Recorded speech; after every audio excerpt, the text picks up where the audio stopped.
வாய்ந்த ஒரு பல்கலைக்கழகம். இந்த பல்கலைக்கழகத்தில் ஒரு போராட்டம் நடக்கிறது என்று சொன்னால் அதை தமிழ்நாடு அரசு தனக்கான தலைக்குனிவு என்று விடுதலை கருதி கொள்ள வேண்டும்.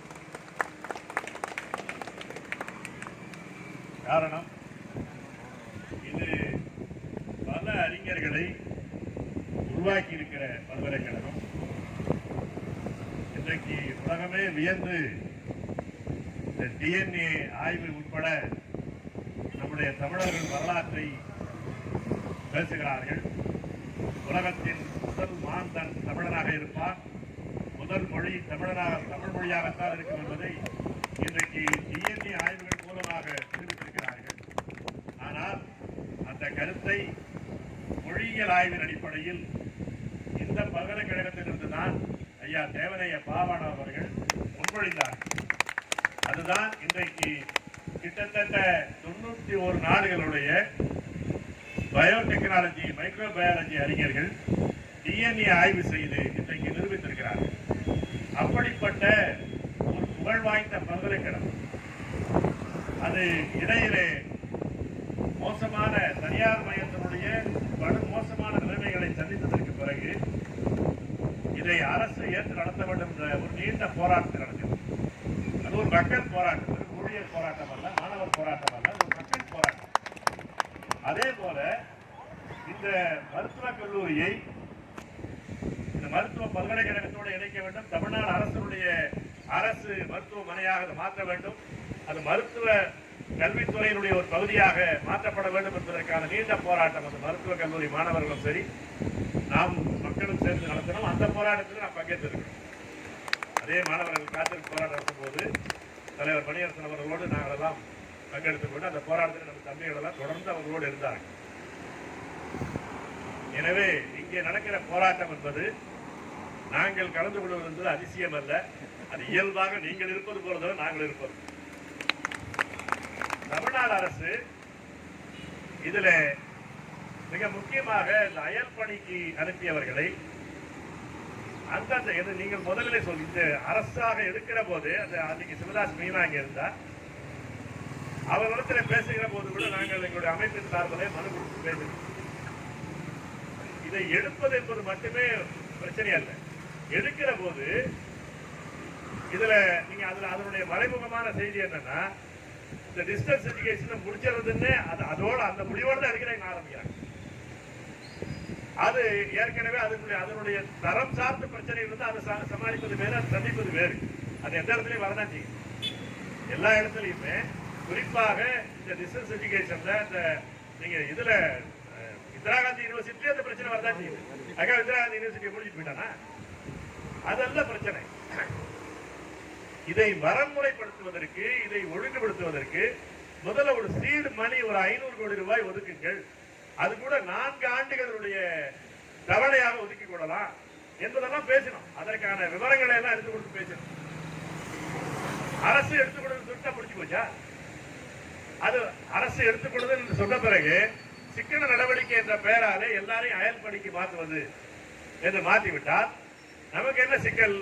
இருக்கிற எங்கேயாவது ஒரு பணி பாதுகாப்பு இருந்தால் சரிதான் என்பதனால நம்ம செகண்ட் ஆப்ஷன் அதுக்கு போறோம். உண்மையானது என்ன?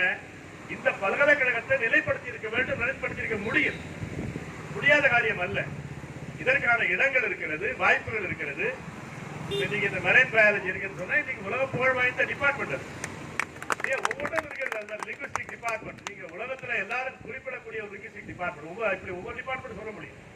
இதை வலுப்படுத்துவது, இதை விரிவுபடுத்துவது, இதுல இருக்கக்கூடிய சின்ன சின்ன குறைபாடுகளை சரி செய்வது. நீங்கள் போலியாக ஒருத்த சர்டிபிகேட் வந்திருந்தாங்கன்னா அதை நீக்கிறது தப்பு கிடையாது. இதை இவ்வளவு நாள் இருந்துட்டாங்கன்னா சொல்ல முடியாது வச்சுங்க.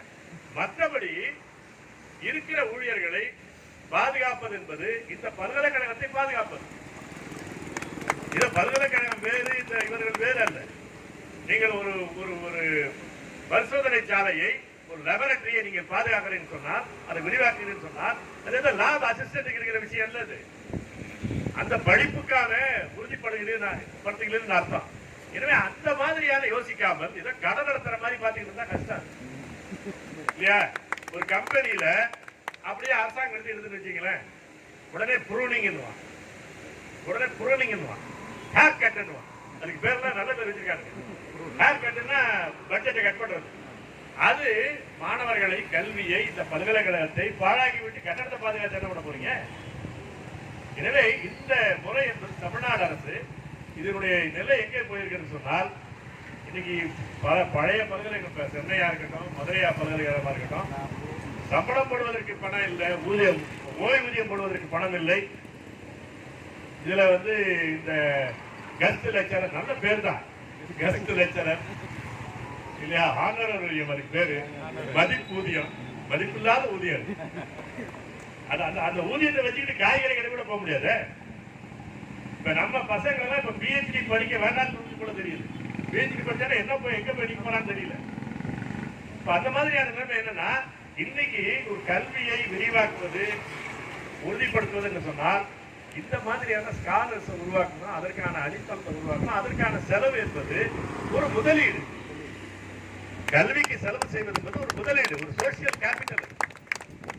நம்ம பிள்ளைகளை ஏன் படிக்க வைக்கிறோம்? நீ சில பேர் பழைய காலத்தாலும் சொல்லுவாங்க, அவனை படிச்சு வச்சு என்ன பண்ண போறீங்க அப்படின்னு. ஆனா அது ஒரு சோசியல் கேபிட்டல். அது போல ஒரு பல்கலைக்கழகம், கல்லூரி, கல்வி நிறுவனங்களை பாதுகாப்பது, வலுப்படுத்துவது என்பது ஒரு சோசியல் கேபிட்டல் உருவாக்குறீங்க. அது கூட செலவு ஐட்டம் கிடையாது. அதுல இந்த மாதிரியான ஒரு பார்வை இருக்கிறது, ஒரு நான் தவறா நினைக்க கூடாது, ஒரு ரியல் எஸ்டேட் பார்வை.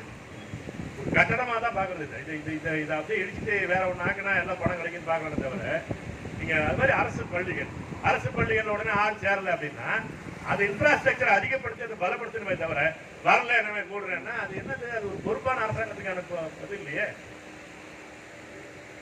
அதனால இன்னைக்கு ஒரு தானடித்த மூப்பாக செயல்பட்ட ஒரு ஆளுநரை உச்சநீதிமன்றம் அவர் சான்சலர் இல்லை என்ற முடிவெடுத்திருப்பது சரியானது.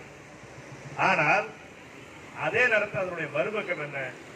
உங்களுடைய அரசியல் விளையாட்டுக்குள்ளே இந்த பல்கலைக்கழகத்தை உண்டாக்கி அதெல்லாம் வெளியில வச்சுக்க. கல்வி என்பது இந்த மாதிரியான மோதல்களுக்கு இடமில்லாத எல்லோருக்குமான ஒரு பொது நிலையில் வைக்கப்பட வேண்டிய.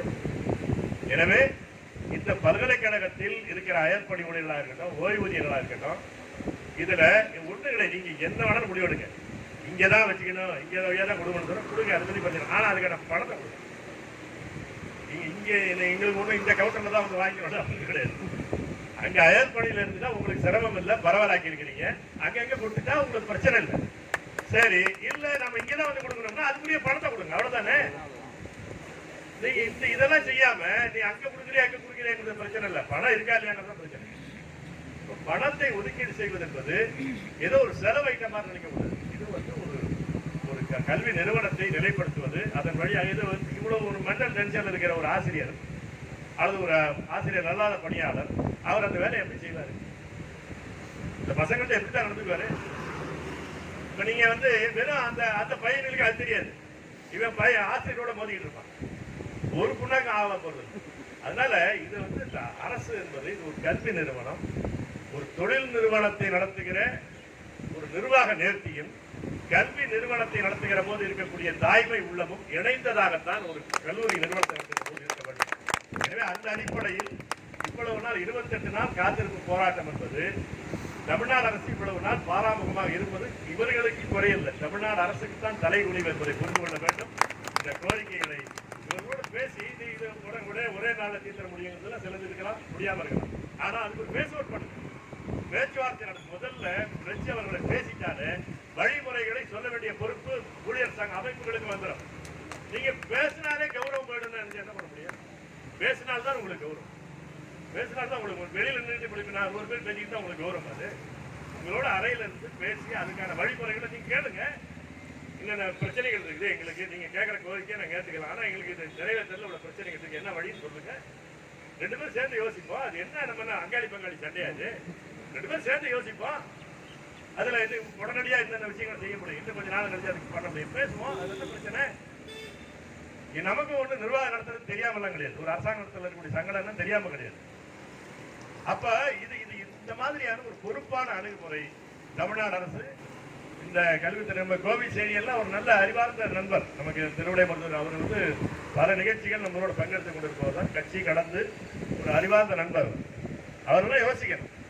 அது வந்து கோவி செழியன் இதுல தனி கவனம் செலுத்தி முதலமைச்சருடைய கவனத்தை இதன்பால் திருப்பி இந்த பிரச்சனையை மிக விரைவாக இன்னும் இந்த 30 நாள் ஆகாம அதை முடிப்பது இந்த அரசுக்கு கௌரவம். போராடக்கூடிய உங்கள் அனைவருக்கும் என்னுடைய பாராட்டுகள்.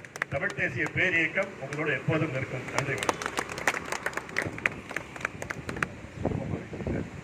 உங்களுடைய பேராதரவு எங்களுக்கு பெரும் மகிழ்ச்சியை தந்திருக்கிறது. நீங்கள் எங்களோடு இருக்கின்ற பொழுது இந்த பிரச்சனைகளை மிக துணிவாக எடுத்துச் செல்வதற்கு உங்களுடைய ஆதரவு எங்களுக்கு நிச்சயம் ஒரு நல்ல உத்வேகத்தை அளிக்கும் என்பதை மட்டும் தெரிவித்துக் கொண்டு உங்களோடு வந்திருக்க தோழர்களுக்கும் உங்களுக்கும் மீண்டும் ஒரு முறை உங்களுடைய நன்றியை தெரிவித்துக் கொள்கிறோம்.